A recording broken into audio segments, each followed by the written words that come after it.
Morning. How are you doing? I'm great. Let's talk a little real estate. What's going on in the world of real estate?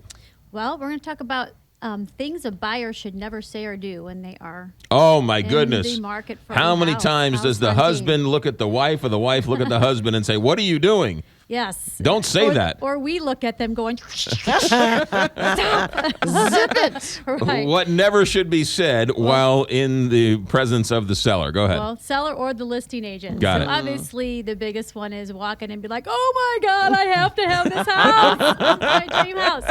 No. It's fine to, be positive. It's fine to pick out some good qualities, but those conversations need to be kept between me and you and Yes. not to the listing agent or the seller or the neighbors. Even. Yes, 'Cause that's the right. neighbors go back and report everything that goes on. They even time how long you were in the house, things like that. Don't go on Facebook either and say this house is gorgeous. Exactly. Yes. Exactly. All right. Don't go in and insult things either. A lot of times people will be like, No, oh I do my that. God, look at those I curtains. can see you doing that, McGraw. Look at this couch. What It's idiot horrible, picked out that hideous. color? Exactly. And you never know. People are funny these days. They record things. You don't know if there's cameras on. That's true. I have had somebody tell me that they put one of those little voice activated recorders behind their couch every time somebody would come in so they could hear what they're saying. So don't talk about strategy. Don't talk about things that you love gushing, and don't cut them down while you're in their house. Would somebody not sell a house because somebody said they didn't like the wallpaper Yes. and they got offended? Well, maybe not wallpaper, but you would be shocked how much emotion plays a part Yeah. in who they will accept or All not right. to buy their house. Another one is don't always be so upfront about what you can spend. A lot of Yes. times lenders will give you a blanket pre-approval letter.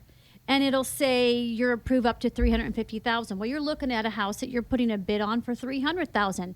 You really don't want to provide that letter that says they can spend $350, because the first time my seller sees that, they go, well, gosh, they can spend $350. So Right. go back and counter this. Right. So like our lender partner, he changes it for every single offer. So it's at the offer price. Right. So that you're not tipping your Okay. card. Loose too much. lips. That's a good idea. I didn't Exactly. think about Loose that. lips. Exactly. The next one is being too nosy with the neighbors. It sometimes makes people upset that you're asking questions. Okay.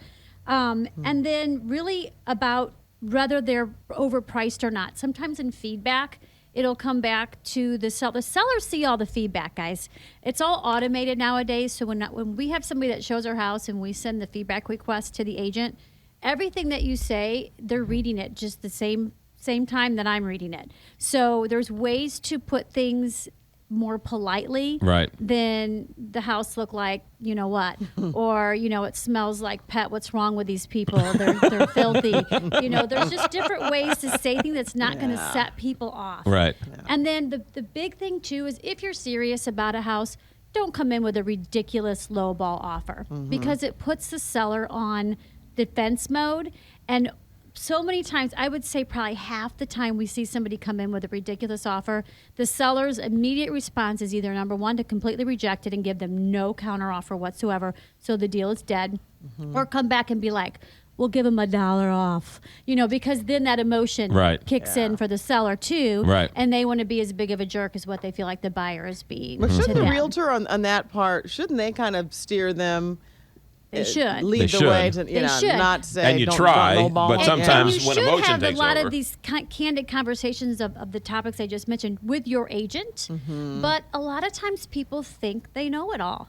We have first-time buyers that fight us or fight our lender, all the time because they saw it on the internet. They know it.